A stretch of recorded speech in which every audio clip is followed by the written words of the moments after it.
Hello दोस्तों, आज हम लोग पढ़ेंगे क्लास 9th का दूसरा चैप्टर बहुपद की प्रश्नावली 2.4।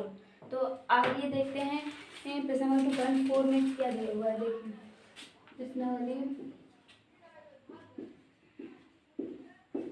प्रश्नावली 2.4, इसका पहले सवाल देखिए क्या दिया हुआ है। बताइए कि निम्नलिखित बहुपदों में से किस बहुपद का एक गुणनखंड x+1 है। तो पहला देखिए, इसमें जो जो दिया हुआ है, क्या दिया हुआ है, x³ + x² + x+1।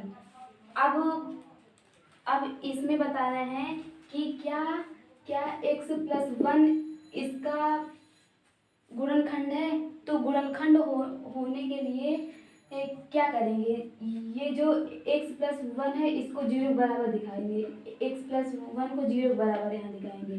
अब जो 1 है ये इस साइड करेंगे इसको, तो -1 हो जाएगा। अब जो x की वैल्यू -1 है, आई जो -1, अब इसको उठा के इसमें रखेंगे। अगर ये पूरा 0 आ गया तो ये इसका गुणनखंड होगा, अगर 0 नहीं आया तो नहीं होगा। तो आइए देखते हैं, p-1 रखिएगा। देखो, -1 का क्यूब प्लस -1 का स्क्वायर प्लस -1 +1। तो यहाँ देखिए, ये -1 हो जाएगा, ये 1 हो जाएगा, और ये माइनस, ये +1। देखो, इससे ये कैंसिल, इससे ये कैंसिल, बराबर 0।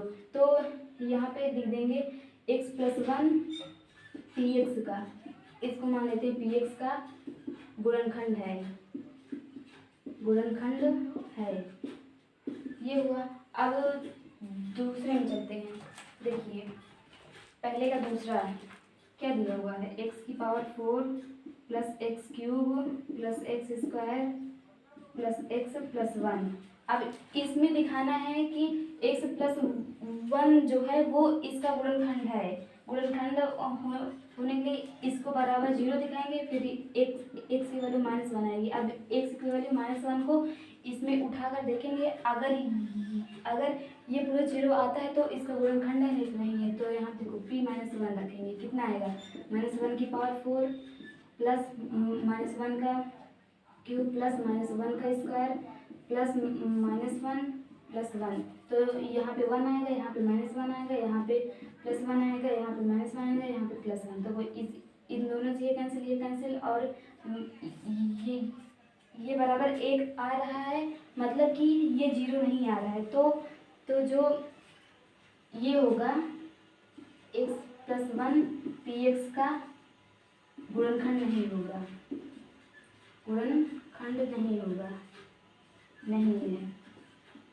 नहीं है। दूसरा हो गया। तीसरे में चलते हैं। तीसरे में देखिए क्या दिया है, x⁴ + 3x³ + 3x² + x+1।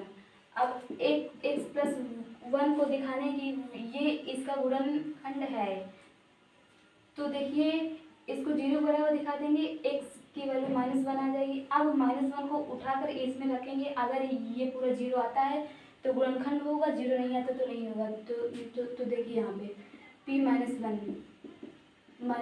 Square मतलब 4 + 3 × -1 का क्यूब + 3 × -1 का स्क्वायर प्लस -1 +1। ये 1 आएगा, ये -3 आएगा, और ये +3 आएगा, और ये -1 आएगा +1। ये 1 से ये 1 कैंसिल, ये 3 से ये 3 कैंसिल, यहाँ पे 1 आएगा, क्योंकि ये 0 नहीं है। तो जो ये है x+1 जो है वो px का गुणनखंड नहीं है,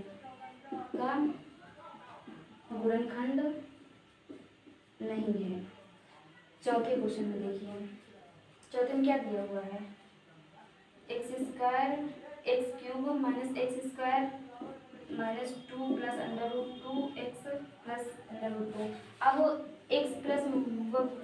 x+1 को दिखाना है कि ये इसका गुणनखंड है। तो गुणनखंड होने के लिए क्या होता है, इसको बराबर 0 दिखा देंगे। अब यहाँ से x की वैल्यू -1 है, अब x की वैल्यू -1 को इसमें उठा रखेंगे, अगर ये 0 आता है तो होगा गुणनखंड, नहीं तो नहीं होगा। तो देखो p-1 देखो कितना है, -1 का क्यूब -1 + -1 का स्क्वायर सॉरी यहाँ पे -1 है, -1 और -2 प्लस √2 -1 प्लस √2। तो यहाँ देखो ये -1 आ जाएगा, यहाँ पे -1 होगा, ये माइनस, इस माइनस का इससे गुणा होगा तो ये प्लस हो जाएगा, यहाँ पे 2 प्लस √2, ये +2 हो जाएगा। तो देखो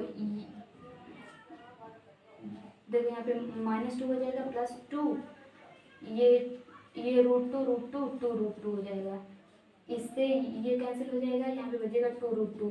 तो ये 0 नहीं आया, नहीं है ना, तो यहाँ पे x + 1 px का गुणनखंड नहीं है, गुणनखंड नहीं है। तो पहला क्वेश्चन समाप्त हो गया। अब चलते हैं दूसरे क्वेश्चन में। तो दूसरा क्वेश्चन देखो क्या दिया हुआ है। दूसरा क्वेश्चन पढ़िए। दूसरा क्वेश्चन देखिए, दूसरा क्वेश्चन में बोला है कि गुणनखंड प्रमेय लागू करके बताइए कि निम्नलिखित परिस्थितियों में से प्रत्येक स्थिति में px का एक गुणनखंड है या नहीं। तो इसमें दूसरा वाला क्वेश्चन देखिए, दूसरे का पहला में भी देखना है कि ये गुणनखंड है कि नहीं। तो px कितना दिया हुआ है, px दिया हुआ है 2x³ + 2x² - 2x - 1 और gx कितना दिया हुआ है x + 1। अब इसमें भी दिखाना है, मतलब इसको चेक करना है कि ये इसका गुणनखंड है कि नहीं। तो उसको चेक करने के लिए इसको 0 बराबर दिखाएंगे, +1 बराबर 0 दिखाएंगे। अब वो x माइनस हो जाएगा। अब x बराबर -1 इसमें रख के देखेंगे, अगर 0 आया तो होगा, अगर नहीं आया तो नहीं होगा। इंटू -1 का क्यूब प्लस -1 का स्क्वायर -2 इंटू -1 -1, यहाँ पे आ जाएगा -2 और यहाँ पे आ जाएगा 1, यहाँ पे +2, यहाँ पे -1। ये 2 से ये 2 कैंसिल, ये 1 से ये बराबर 0। तो जो यहाँ gx है वो px का गुणनखंड है, गुणनखंड है। दूसरा देखते हैं। दूसरा में देखिए px कितना दिया हुआ है, px दिया हुआ है x³ + 3x² + 3x + 1 और gx कितना दिया हुआ है x + 2 ये दिया हुआ है। अब इसको भी हम लोग को चेक करना है कि क्या ये इसका एक गुणनखंड है कि नहीं। तो गुणनखंड होने के लिए इसको 0 बराबर दिखा देंगे। अब ये बराबर -2 आ जाएगा। अब x बराबर -2 इसमें रख के देखेंगे तो p -2 देखो, -2 का क्यूब + 3 इंटू -2 का स्क्वायर + 3 इंटू -2 + 1, यहाँ पे आ जाएगा -8, यहाँ पे +4 3 12 -3 दूनी 6 + 1, यहाँ पे देखो 8 4 12 होता है, तो यहाँ पे 4 आ जाएगा, माइनस ये 5 बचेगा यहाँ पे। तो ये -1 आया, तो -1 आया,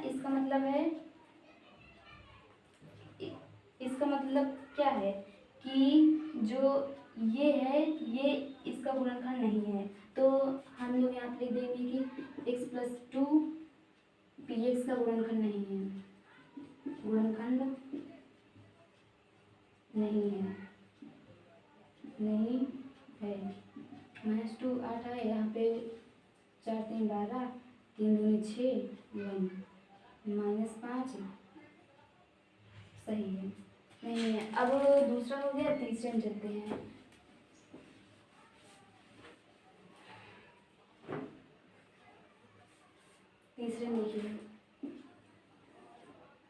तीसरे देखिए, तीसरा क्वेश्चन, दूसरे का तीसरा देखिए, px कितना दिया हुआ है x³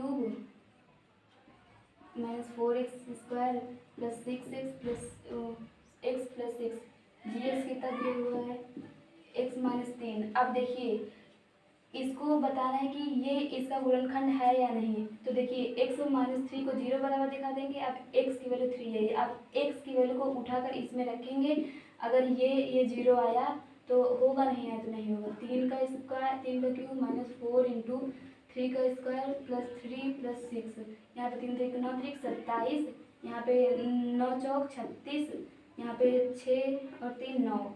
अब 9 और 7 कितना होगा 9 7 7 14 15 16 3 36 माइनस 36 बराबर 0।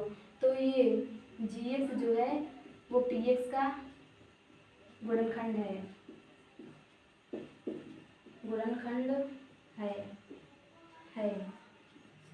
अब दूसरा क्वेश्चन हो गया। अब चलते हैं तीसरे क्वेश्चन में। तो तीसरा क्वेश्चन पढ़िए, क्या दिया हुआ है। तीसरा क्वेश्चन पढ़िए, देखिए तीसरा क्वेश्चन बोला हुआ कि के का मान ज्ञात कीजिए या जबकि निम्नलिखित स्थितियों में प्रत्येक इस स्थिति में x माइनस 1 पी एक्स का एक गुणनखंड है। तो देखिए तीसरे का पहला, इसमें देखो पी एक्स कितना दिया हुआ है, x square plus x plus के दिया हुआ है। अब जो एक्स माइनस 1 है ये इसका गुणनखंड है। का मतलब है इसको 0 बराबर दिखाएंगे, एक्स बराबर 1 आएगा यहाँ से। अब इसको इसमें रख के देखेंगे तो वो 0 होगा, मतलब एक्स 1 जो है वो बराबर 0 के है। इसमें पहले से ही दे दिया कि ये 0 बराबर है, तो इसका मान निकालो यहाँ पे 1 का स्क्वायर प्लस 1 प्लस के बराबर 0, यहाँ से 1 प्लस 1 प्लस के बराबर 0, यहाँ से के बराबर -2, ये आया। अब दूसरे क्वेश्चन देखिए, क्या दिया हुआ पी एक्स क्या दिया हुआ है 2x² प्लस के एक्स प्लस √2 और एक्स माइनस 1 यहाँ पे पहले दे दिया कि ये इसका गुणनखंड है। तो देखिए है का मतलब है कि इसको बराबर 0 के दिखाएंगे तो यहाँ से x की वैल्यू 1 आएगी। अब जो P1 है वो 0 बराबर है, तो P1 की वैल्यू कितना होगी 2 × 1 का स्क्वायर प्लस के × 1 प्लस √2 बराबर 0। तो यहाँ 2 आएगा प्लस के आएगा प्लस √2 आएगा बराबर 0। अब यहाँ से के की वैल्यू कितना आएगी -2 माइनस √2, ये आई के की वैल्यू। अब देखिए दूसरा हो गया, तीसरा चलते हैं। तीसरा क्वेश्चन देखिए, तीसरा क्वेश्चन पी एक्स कितना दिया हुआ है, पी एक्स बराबर दिया हुआ है के x² माइनस √2x प्लस 1। अब जो x माइनस 1 है वो इसका गुणनखंड है का मतलब होता है जो x की वैल्यू यहाँ से निकलेगी और जो उसमें x की वैल्यू रखेंगे वो बराबर 0 होगा ये। तो देखो k × 1 का स्क्वायर माइनस √2 × 1 प्लस 1 बराबर 0 हो जाएगा। तो यहाँ देखो यहाँ k आ जाएगा, यहाँ पे √2 आ जाएगा प्लस 1 बराबर 0। तो यहाँ से k की वैल्यू कितना है √2 माइनस 1, यही है। तो हम लोगों का तीसरा क्वेश्चन समाप्त हो गया। चलते हैं चौथे क्वेश्चन में। देखिए चौथा क्वेश्चन में पी एक्स कितना दिया हुआ है के 3 प्लस के। देखो जो x माइनस 1 है वो इसका गुणनखंड है का मतलब होता है जो x की वैल्यू आएगी वो उसको संतुष्ट करेगी, मतलब P1 जो आएगा वो 0 बराबर होगा। तो यहाँ से P1 कितना होगा x² × 1 प्लस के बराबर 0 होगा। तो यहाँ से k माइनस 3 प्लस के बराबर 0, तो के यहाँ से 2k हो जाएगा, -3 बराबर 0, यहाँ से k की वैल्यू कितना आएगी, इतना आएगी। तो हम लोगों का तीसरा क्वेश्चन समाप्त हो गया। कल हम लोग पढ़ेंगे चौथा और पांचवा क्वेश्चन। तो आज के लिए बस इतना ही। Thank you so much.